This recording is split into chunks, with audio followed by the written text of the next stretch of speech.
So guys welcome back to my channel. അപ്പോൾ നമ്മുടെ ആദ്യത്തെ റിവ്യൂ വീഡിയോ ആണിന്ന്. അപ്പോൾ ഇന്ന് നമ്മൾ വന്നിരിക്കുന്നത് റെഡ്മി 14C 5G എന്ന് പറഞ്ഞ ഫോണിലാണ്. അപ്പോൾ ഇതിൻ്റെ സ്പെക്കും കാര്യങ്ങളൊക്കെ പറയുന്നതിന് മുമ്പ് അത് നമുക്ക് പെട്ടി ഞാൻ ഓപ്പൺ ചെയ്ത പെട്ടിയാണ് അതാണ്.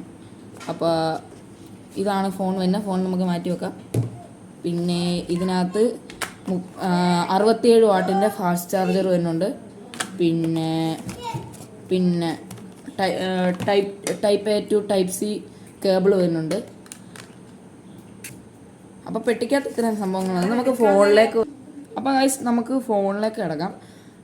ഫോണിൻ്റെ ലുക്കും കാര്യങ്ങളൊക്കെ പിന്നെ ഇതൊരു പർപ്പിൾ കളർ ഷെയ്ഡ് വിത്ത് ഒരു 3D എഫക്റ്റ് ഒക്കെ ഉള്ളൊരു ബാക്കാണ് വരുന്നത്. പിന്നെ ഇവിടെ കണ്ടു കഴിഞ്ഞാൽ നമുക്ക് 3 ക്യാമറ ഉള്ള പോലെ തോന്നും, പക്ഷേ ഇത് ഇവിടെ ചുമ്മാ എഴുതി വെച്ചിരിക്കുന്നതാണ്. ഇത് ഡമ്മി ക്യാമറയാണ്, 2 ക്യാമറയേ ഉള്ളൂ. 50 മെഗാ പിക്സലിൻ്റെ ക്യാമറയാണ് വരുന്നത്. പിന്നെ സൈഡിൽ വോളിയം ബട്ടൺ, പിന്നെ ഇവിടെയാണ് സൈഡ് ഫിംഗർ പ്രിൻറ്റ് വരുന്നത്. പിന്നെ ഇപ്പുറത്ത് സ്ലിം സ്ലോട്ട് ഉണ്ട്. പിന്നെ ഇവിടെ ഹെഡ്ഫോൺ ജാക്ക് ഉണ്ട്. ഫ്രണ്ടിൽ പിന്നെ ഒരു നോച്ചായിട്ടാണ് വരുന്നത്. 13 മെഗാ പിക്സലിൻ്റെ ക്യാമറയാണ് ഫ്രണ്ടിൽ വരുന്നത്. പിന്നെ ഇതിൽ ഡിസൈൻ ഇവിടെ റെഡ്മിയുടെ ബാഡ്ജിങ് കൊടുത്തിട്ടുണ്ട്. താഴെ 5G എന്ന് പറഞ്ഞ് കൊടുത്തിട്ടുണ്ട്. ഇതിൽ 3 കളർ ഓപ്ഷൻസ് ആണ് വരുന്നതെന്ന് എനിക്ക് തോന്നുന്നു, ഐ തിങ്ക്. പിന്നെ വരുന്നത് 120 ഹെർട്സ് ആണ് ഇതിൻ്റെ സ്ക്രീൻ റിഫ്രഷ് വരുന്നത്. സ്നാപ്ഡ്രാഗൺ 4 Gen 2 ചിപ്സെറ്റ് ആണ് ഇതിനകത്ത് വരുന്നത്. പിന്നെ 5160 mAh ബാറ്ററിയാണ് വരുന്നത്. ഒരു ദിവസം ബാറ്ററി നിൽക്കുമെന്നാണ് പറയുന്നത്. നമുക്കതിനെക്കുറിച്ച് അറിയില്ല. ഞാൻ ഇപ്പോൾ ടെസ്റ്റ് ചെയ്യാൻ തുടങ്ങിയിട്ട് 2 ദിവസമായുള്ളൂ. പിന്നെ എൻ്റെ യൂസർ എക്സ്പീരിയൻസ് എന്ന് പറഞ്ഞപ്പോൾ ചില സൈഡിൽ ഇത്തിരി ലാഗൊക്കെ പോലെ എനിക്ക് തോന്നി. പിന്നെ ഇതിനകത്ത് ഫാസ്റ്റ് ചാർജറിങ് സപ്പോർട്ട് ചെയ്യും. നമ്മൾ 67 വാട്ടിൻ്റെ മേടിക്കുവാണെങ്കിൽ ഫാസ്റ്റ് ചാർജ് സപ്പോർട്ട് ചെയ്യും. പിന്നെ 33 മുതൽ 18 വാട്ട് വരെയാണ് ഫാസ്റ്റ് ചാർജിങ് സപ്പോർട്ട് ചെയ്യുന്നത്. പിന്നെ ഒരു ദിവസമാണ് ഇതിൻ്റെ ബാറ്ററി എന്നാണ് പറയുന്നത്. പിന്നെ ഇതിനകത്ത് വരുന്നത് ഷവമി HyperOS ആണ് വരുന്നത്.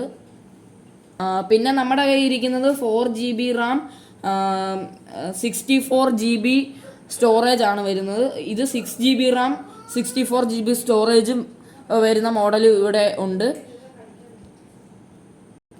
ആൻറ്റി സ്കോർ കാര്യങ്ങളൊക്കെ ചെക്ക് ചെയ്തിരുന്നു, പക്ഷേ അതിനെക്കുറിച്ച് ഇപ്പോൾ എനിക്ക് റിപ്പോർട്ട് തരാൻ പറ്റില്ല. ഭയങ്കര സ്മൂത്തും കാര്യങ്ങളൊക്കെയാണ്. ഞാൻ കുറേ ചെക്ക് ചെയ്തൊക്കെ നോക്കി. നല്ല രസമുണ്ട്, നല്ല സ്മൂത്താണ്. 120 FPS കിട്ടുന്നുണ്ട്. പക്ഷേ ഇതിൻ്റെ ഒരു പോരായ്മ എന്ന് പറഞ്ഞു കഴിഞ്ഞാൽ HyperOS ആണ്. അവരുടെ ഷവമിയുടെ OS ആയതുകൊണ്ട് അത്യാവശ്യം മോശമാണ്. പിന്നെ 5G+ സപ്പോർട്ട് ചെയ്യുന്നുണ്ട്. ഞാൻ ഇപ്പോൾ ജിയോയുടെ സിമ്മാണ് ഇട്ടിരിക്കുന്നത്. നല്ല ഫാസ്റ്റായിട്ടാണ് സിമ്മിൻ്റെ സ്പീഡും കാര്യങ്ങളൊക്കെ വരുന്നത്. അതുപോലെ തന്നെ HDR സപ്പോർട്ടുണ്ട് യൂട്യൂബിൽ. ഇത് മാക്സിമം ഇതിനകത്ത് ഇപ്പം ഇങ്ങനെയാണ് കാണിക്കുന്നത്. പിന്നെ നല്ല ക്വാളിറ്റി ഉള്ളൊരു ഡിസ്പ്ലേ ആണ്, വളരെ ബ്യൂട്ടിഫുള്ളാണ്. നല്ലൊരു ഡിസ്പ്ലേ ആണ് തന്നിരിക്കുന്നത് ഈ പ്രൈസ് റേഞ്ചിൽ. ഇതിൻ്റെ സ്റ്റാർട്ടിംഗ് പ്രൈസ് എന്ന് പറയുന്നത് 19,999 ആണ്. എന്ന് വെച്ച് കഴിഞ്ഞാൽ 13,000 രൂപയ്ക്ക് സംഭവം നമുക്ക് കിട്ടും. ഇതിൻ്റെ വീഡിയോസൊക്കെ വളരെ ക്ലാരിറ്റി ഉള്ള വീഡിയോസാണ്. ബ്ലാക്ക് ഷെയ്ഡൊക്കെ കിടിലമായിട്ട് കിട്ടുന്നുണ്ട്. കിടിലം വീഡിയോസാണ്. 4K സപ്പോർട്ട് ചെയ്യുന്നത്. HDR 10 ആണ് സപ്പോർട്ട് ചെയ്യുന്നത്. ഈ ഒരു പ്രൈസ് ചേഞ്ച് ഇതുപോലൊരു ഡിസ്പ്ലേ തരുന്നത് തന്നെ വളരെ നല്ലൊരു കാര്യമാണ്. പിന്നെ ക്യാമറയിലേക്ക് പോവുകയാണെങ്കിൽ ക്യാമറയിലാണ് എനിക്ക് മെയിൻ ഇഷ്യൂ സ്പോട്ട് ചെയ്യാൻ പറ്റിയത്.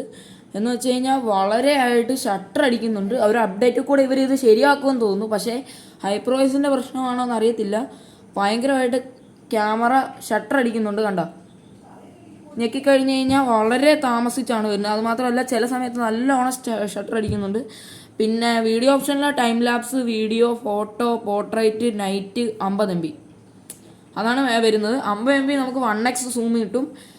നൈറ്റിൽ 2x ഉണ്ട്. അതുപോലെ പോർട്രേറ്റിൽ 1x ഉണ്ട്. ഫോട്ടോയിൽ 10x ആണ് മാക്സിമം വരുന്നത്.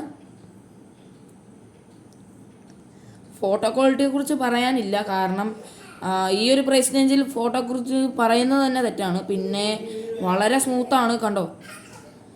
HyperOS ആണ്, പക്ഷേ അതാണ് ഒരു പ്രശ്നം. കുറേ ബ്ലോട്ട്വെയർ ആഡും കാര്യങ്ങളൊക്കെ ഇതിനകത്ത് ഉണ്ടായിരുന്നു. നമ്മളെല്ലാം റിമൂവ് ചെയ്തിട്ടുണ്ട്. പിന്നെ ഇതിൻ്റെ കമൻറ്റും കാര്യങ്ങളൊക്കെ നിങ്ങൾ അടിയിൽ രേഖപ്പെടുത്തുക. മൊബൈലിലെ കവർ നോക്കുവാണെങ്കിൽ മെയ്ഡ് ഇൻ ഇന്ത്യ എന്നൊക്കെയാണ് എഴുതിയിരിക്കുന്നത്.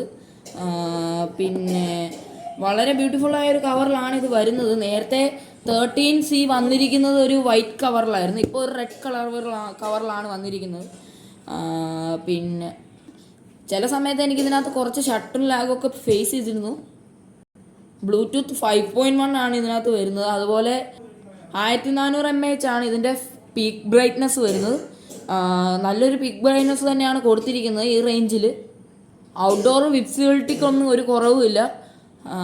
പിന്നെ എനിക്ക് ഇതിനെക്കുറിച്ച് പറയാനുള്ളതെന്ന് പറഞ്ഞു കഴിഞ്ഞാൽ ഇവിടെ ആയിട്ടാണ് ക്യാമറ മോഡുകളുടെ അടുത്തായിട്ട് തന്നെയാണ് പിന്നെ ഫ്ലാഷ് കൊടുത്തിരിക്കുന്നത്.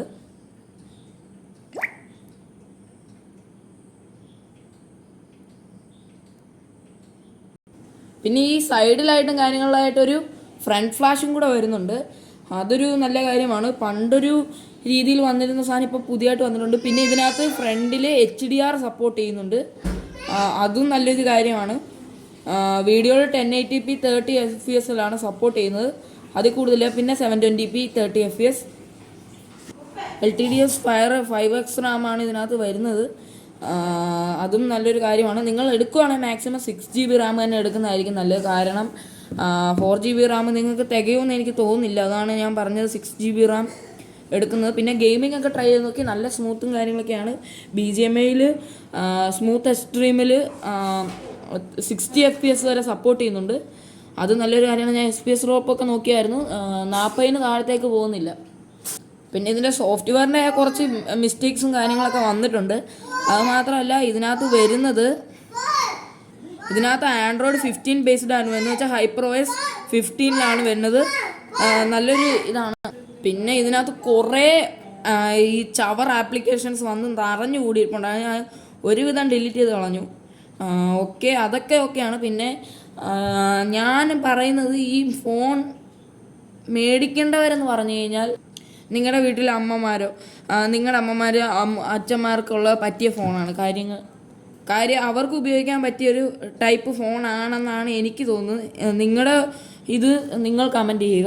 ഇതിൽ ഏറ്റവും എനിക്ക് മോശപ്പെട്ട് തോന്നിയത് ഇതിൻ്റെ OS തന്നെയാണ്. പിന്നെ എനിക്ക് പറയാനുള്ളത് ഫ്രണ്ടിലെ ക്യാമറ ഓക്കെയാണ്, ബാക്കിലെ ക്യാമറ നല്ലൊരു ക്യാമറയാണ്, നല്ലൊരു